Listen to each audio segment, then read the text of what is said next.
Okay, we're live. What's going on, Appliance Boot Camp? This is Mike Sneed coming to you. Want to thank everybody for joining us tonight. Like always, I always say this is going to be quick. It is going to be quick because I'm actually helping a young man do something while we're in the shop. So I'm going to get off a little early so I can actually help him finish what he's doing. But I'm gonna tell everybody thank you. Great weekend. Shout out to Appliance Alliance, all the ABC alumni, all of the technicians and business owners that they were out at Appliance Alliance. I enjoyed meeting you all, talking to you all, seeing old friends. I really, really enjoyed it.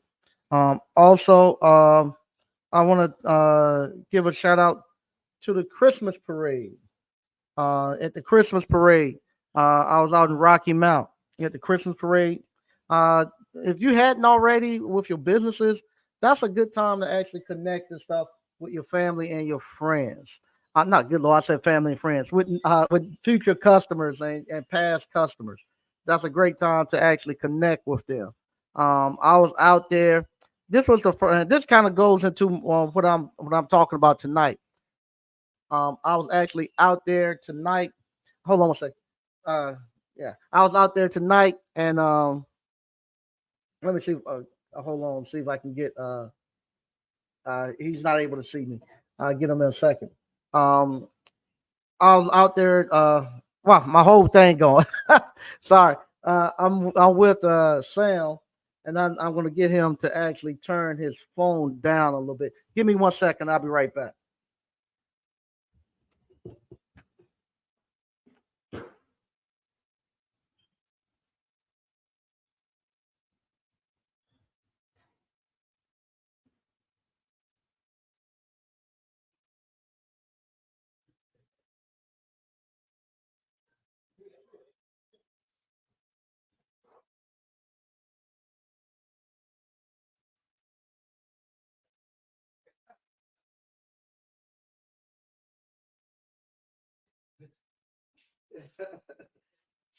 Okay, I'm back. Thanks. Okay, I'm back. Yeah, I'm Sam is here and he's doing some work and I'm actually helping him out. And if you don't know, Sam is one of our alumni and he's actually hearing impaired. So he actually has his him and his girlfriend, believe he has a girlfriend, nice looking girlfriend. They're actually communicating. But he had his volume up on his phone. They actually sign back and forth while they talking and stuff and I was telling him I went to say something and you all pick it up. So I went and told him that the sound was on and they laughed. So I turned it, they turned it down. But we're good. We're good. Okay. Once again, let me get back to what I was doing. We had a quick little laugh about that. Let me get back to what I was doing. Oh, I went to the Christmas parade in Rocky Mount. This kind of goes into what I'm talking about at the Christmas parade, I was telling everybody where I'm coming. We got an ice cream parlor coming. Hey, be on the lookout. We're gonna be there, and everybody is excited, excited. Yeah, especially the people who live and down there in that area on Koki Road and stuff. Yeah, man, I can't wait for y'all to get here. We've been seeing it. Thanks for coming down there, this and that. But then when I get to the people this is us me going back to have to bear with us right now. This is kind of like going to the African American community. When I get to the African American community, and it's crazy. Like on one side, when I'm going there, it looked like on one street, you had all of the people who might be on Koki Road. And then as I turn and start to come down on the other street, going to the other street on Rocky Mount. That was the people who like might have been a little bit above Koki Road. And I was telling them, hey, we're gonna be there. And I started getting a lot of them telling me, man, I can't come down on Koki Road. I can't come down there. Why you go Koki Road? This and that. I was like, no, that's where the opportunities and stuff are at. Yeah, I can't go there. Maybe you should come down on this side or go to the more affluent side, Nash County side or whatever. I was like, nah, I gotta go where the opportunity where my money can get me. But we're gonna make it good over there. And and that's the problem that I'm seeing with us right now. Even going into the skilled trades, we don't want to go to where the opportunities are at. We'll keep running from the opportunities. The places like on Koki Road, where I'm going with the ice cream parlor and stuff, that's where the opportunities are at. That's where you can get in at a price that you can afford. That's where you can get in. You can really take advantage of the equity and appreciation. That's where you can get in and really get a foothold on your actual customer base. When you're doing something like I'm doing with the ice cream and stuff, where I'm going to need, where I want to buy my own property and build that thing out. Now, if you're doing a service business, like appliance repair and stuff like that, you're not going to be able to uh, pretty much do that in a low income area, because if you trying to go there to do a service business, they don't have the money to do maintenance on the house. They don't have the money to pay for you to come out there and pay you $85 an hour to repair their appliances. There you are going to be going out to a higher end rent district where they got more money, but you get the money from out of there. Then you bring it back to those communities and rebuild those communities. You don't have to wait for somebody else to come do it, and then you come in at the end after everything is done, when all the gains and all the money has been made. Then you come on the back end and you have to pay all those crazy prices. But what happened with us, we're getting so used to getting market to us that everything, especially with business and entrepreneurship and building businesses, is going to be smooth and sexy. So when they come market us about business and stuff, you notice nobody never talked to us about the numbers when they come market us about entrepreneurship and opportunities. They come and they're showing us all this glitz and glamour. They're showing us Lamborghinis. They're showing us these rented houses that they're renting. They're showing us these uh, uh, uh, Bentleys and stuff like that. That's how they promote entrepreneurship to us and opportunities. Nobody never comes and really shows us the actual money, but how they're going to make their money or how they're getting paid off of the thing. I have yet to see how somebody say how we're going to get paid. Everything that I see with entrepreneurship, it's not about us. That I see people trying to teach entrepreneurship with us. It's not about ownership. All of it is about trying to do something where you can actually sit in the middle of something. I'm gonna do something where I'm gonna become the middleman. I don't have to do anything. I don't want to be the person who own it, and I don't want to be the person to be responsible. Let me just get in the middle and introduce somebody, and then from there, let me get my money and go. It's never about ownership and stuff. It's never about accountability. So I'm saying we got to cut that out, and we got to go back and start doing the hard stuff. Doing the hard stuff where we want to be the person, not just the middleman. We want to be the whole conduit for everything to flow, where we own the actual means of production. We own the actual building. We own everything there. That we're doing all of that. That we have the employees. The other thing too, we don't want any employees. Employees, I don't mean they got to be W-2s. I mean they can be 1099 and stuff. But we actually are in control. That our business is the one that's actually owning all of that stuff, and that we are the person who's hold accountable for that. So with that being said, we got to come out, especially us as the skilled tradesmen in this new thing going forward in the community and stuff. We got to be the ones who got to have to come out and change this whole narrative. The narrative that we have now in our community, it's a bad one that's getting pushed out there, where all it is about just trying to get people to just trying to part people with their money. It's not about building the community. It's not about building industries or building companies that can be passed down from generation to generation. My appliance repair business, it got passed down. My nephew took it, and it's provided for me and my family, and for many years, and now it's providing for him and his family. So I was able to pass that down. I'm building now the ice cream parlor. The ice cream parlor is going to be something I'll be able to pass down, and I want you all to be able to do the same thing. Be able to build these communities and build these businesses to be able to pass it down to your family and stuff. Um, and like I say, I have to be careful because because I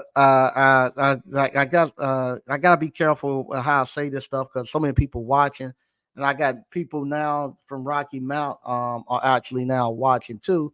So I don't want to say stuff that would bring bad light with me. First coming in there, and Thursday be the first time I'm going to a business meeting there. But we do have to change our mindset. We can't just be happy with just going there renting the building anymore. We got to be thinking about owning the buildings. We got to be thinking about our customer base, and taking products and services to them that they can't afford, that they're able to patronize us. Um, because the way we're doing it now, we just totally messed up. We are totally messed up. And the ones that you would think that would be that supposedly making the entrepreneurs supposed to be making the money and this and that, we're not seeing anything that they're putting out there. Not seeing anything that they're putting out there. All it is just a way to separate you and your money. It's never about making you a better person, a better woman, or anything. It's just how much money I can pull from you. But I'm excited about the opportunities that I see over there in Rocky Mount. The whole downtown is, if you're somebody who's looking to do something, that whole downtown is wide open. I was telling them Sunday, I'm not coming back downtown right now to do anything because I'm in downtown Selma, and a downtown for me, you got to do too much marketing to pull something downtown. Because all the traffic is no traffic comes through downtown, and that's just about it. All these little small communities, no traffic comes in downtown. Now it's an opportunity for somebody who got money to come in, and you got they building lofts and all that stuff. Now that's good for those people who got the money to do it. Unfortunately, I don't have the cash to be able to do that. Like I tell you all, I only have about $50,000 that I can actually play with, and I gotta put that money out, and I gotta get it back in quick as possible, and so I'm comfortable.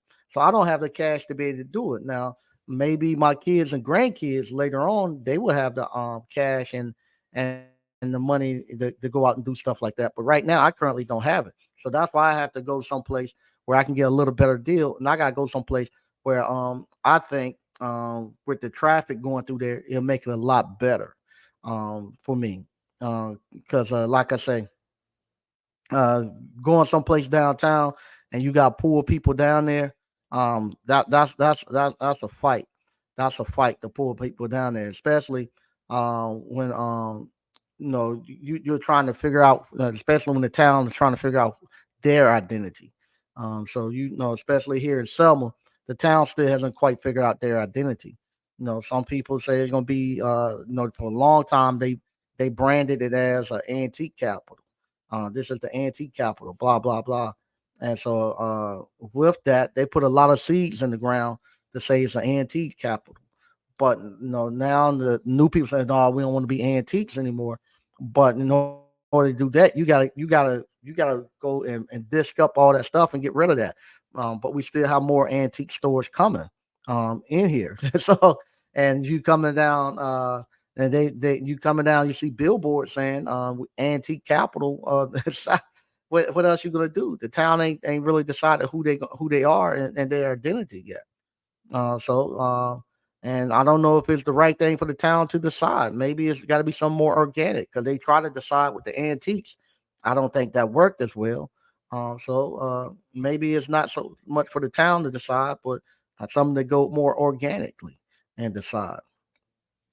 And maybe that same thing with Rocky Mount. They ain't. I don't see they figure out what they're gonna do. And I'm not going down there and go through the same thing I've done here in Selma. I'm going down there and sit on a corner and take advantage of the money and stuff that I can pull out of that being on that corner and what I can do down there in that little area where there's a bunch of cheap property and stuff. So that's what I'm gonna be doing. I'm gonna read some of the stuff you got going on in the chat, and then I'm gonna get out of here. I need to help Sam finish up real quick so he can get back at a decent time. Paul Brown said, "What's up, Mike and ABC? What's going on?"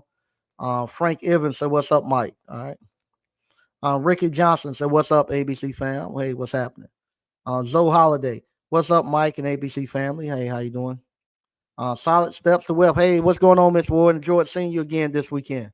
Uh, get the likes up, push the engagement and algorithms up. Mike always dropping gems. It's free. Yeah, a like doesn't cost anything. Quentin Hodge. Hey, how you doing, Quentin? Say hey, Mike and ABC fam. Um, Picture Man 63. Good evening, ABC fam. Hey, how you doing? Uh, She gathers appliances. What's going on? Hey, Mike and ABC fan. Mike, do your subs wear your company uniforms when doing repairs? Yes. When I had subs, when I had my business, they wore my uniforms when they done my repairs. And like I say, what I done, I followed the Roto Rooter kind of format. Roto Rooter, they don't have employees. All those people you see in the Roto Rooter trucks and stuff, those people actually are subs. That's the I followed their format on how they done it. So they had their own general liability insurance, and I was additional insured on it. And they told me what days and how many calls they wanted to do. So I didn't give them a schedule. They just say, hey, give me this days and these amount of calls, and that's what I gave them. With the trucks, they had to put their own gas in the vans. I supplied the vans, and those vans I got, they were like $3,000 vans. I go buy a van for about $3,000 or $4,000, and I would give it to them because I didn't want them to. If they have to drive their own cars, they're gonna be. They might do it at the beginning, but after about the first month or two, they're gonna be looking at how many miles they're putting on their cars and the wear and tear on their cars. And so then they're gonna get to the point they're not gonna want to go to your service calls. Like, man, I ain't going out there driving that far. I'm putting too many miles on my car. Or same thing if the brake they wake up one morning, they'll let the brakes go bad, and you some calls I can't do no work. I need an alternator. My brakes bad on my car. So to eliminate all that, I just gave them a car. Give them a Dodge Caravan. I will put my name on the side. If some of them like Oliver, he didn't want my name. He always wanted his blank. I didn't care. No, so he asked me not to. Can you not put your name on the side? Yeah, no problem. So I what's it called? I would give him the actual van with I'll put the tent on, but I wouldn't put my name on it, and they drive it, and I didn't care. Like I say, they'll pay for that van and 1 week. That van be paid for, and they out running service calls for me, and so I had so many vans and stuff. I ain't had nowhere to park them anyway, so who cares? I didn't care what they done with them. But I would also go once a month. I would actually go out and I'll put brake pads on. And if anything, I always kept an extra one here. And if anything ever happened, where if the fuel pump went out or anything, I'll actually drive that van over to where they at. They had all their stuff in these tubs, and they could just we just swap out vans. They can continue doing their service calls. And I just stay on the side of the road with their van up until then. And if it was gonna be something major, I'll just call LKQ and tell them to come pick it up. They give me $400 or $500, and I'll just go back to the auction, the state surplus, and buy me another van. And that's the way I ran it with them.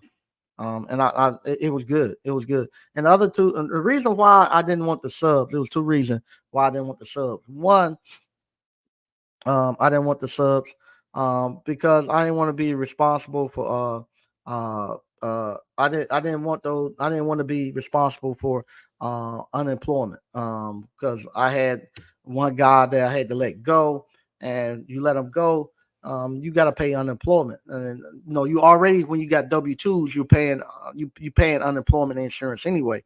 But when you let them go, even though you have a justified reason for firing them, they can you have to go in front of in front of the employment security or employment office. It's just like going to court. Y'all go there, and y'all have a chance to, and y'all talk in front of this mediator, and then unemployment decide if they're going to give it. If they decide, hey, we're going to still award him unemployment or her unemployment, you think they just going to take it off there where you've been paying this unemployment insurance. You don't worry about it. We'll take care of it. They're not going to do that. What they're going to do, they're gonna say, now that you got a claim, your unemployment insurance is gonna go up, but you got to now start paying that person a weekly paycheck. So you still got to pay them maybe $400 a week, even though they're not working. I was like, God damn, I would kept on working if I'm gonna have to still pay them. So you got to keep paying that person unemployment, even though they're not working for you. You'd be like, God, no. So it sucked. So that's I didn't want that.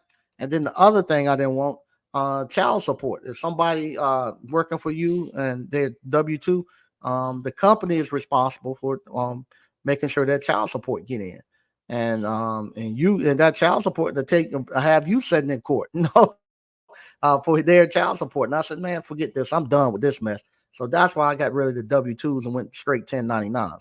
Now at the ice cream parlor, I'm back there with W-2s, but I got high school kids and they only working part time and it's just seasonal work. So I don't have to worry about no unemployment. Ain't nobody on full time. And they're not making lots of money. Nobody's making no 70, $80,000. So my workman's comp is not high, and I ain't got to worry a lot about unemployment. And so I don't mind doing that. And I'll do a video showing you how I get paid, because that was one thing too. Uh, we were talking about EJ was talking about he on one of the things this weekend about withholding taxes and stuff like that. If you're going to be W-2, if you're following my five banking account method, my five banking account method is designed to work the way I ran my business, with subs, and it gotta be with two or less subs. You can't have 10 subs and use my five banking account method. You can't have W-2 employees and use my five banking account method. It's not going to work, because that's not what it was designed to work for. So, but with my ice cream parlor, I don't use the five banking account method for ice cream parlor. With my ice cream parlor, I have an operating account that we use for the that actually operate the ice cream parlor with. I have a tax and withholding account, and that includes payroll too. So what happened? All my sales tax and all of the payroll goes into that account. So every week, my accountant tells me what the gross payroll is, and from there, I take all the money that's the gross payroll, and I'll put it into the tax and withholding account. And from there, I write all the payroll checks out of this. So I'm gonna make sure everybody got the payroll checks, and if whatever's left, that's what my accountant every so often pulls out to pay FICA and unemployment and workman's comp and all that other stuff, sales tax, all that stuff pulls out. So that's totally separate. And then I have a profit account, and what I'm keeping the profit account, I get 10%. And so 10% of the sales, all the sales go into the profit account, and that's how I get paid as the owner. I just it just pay me at the end of every month. Whoever's in the profit account, that's my paycheck. So that's how I get paid from the ice cream parlor, and that's how I get paid in my retirement. So it's totally different than the five banking accounts with the actual me running my appliance repair business. And there's no owners paying none of that. If you're gonna run the ice cream parlor and you're gonna have employees, and you want a paycheck, if you're gonna be working in there, you need to put yourself on payroll. If you're not gonna be able to make it off the what you call, make it off. God knows if you can't make it off the profit, you need to have yourself on payroll. All right. Stoker Reviews said, "What's up, ABC fam? Hey, how you doing?" Patrick Young, what's good? Mike, what's good? ABC fam, hey, how you doing? Kirk Shaw, what's up, Kirk? Good seeing you again this weekend, brother. Say what's up, Mike? What's up, ABC? All right. A9 Dr. Funk said, "What's up, ABC?" SQ Services, what's happening, family? All right. A9. Okay. Yeah. A9 Dr. Funk. You guys Google and read up on the Corporate Transparency Act and talk to your CPA about that to get compliant. Yes, each state gonna be a little different, but you need to, as they say, CYA consult your attorney and consult your accountant about doing your making people 1099s and W2s and stuff like that.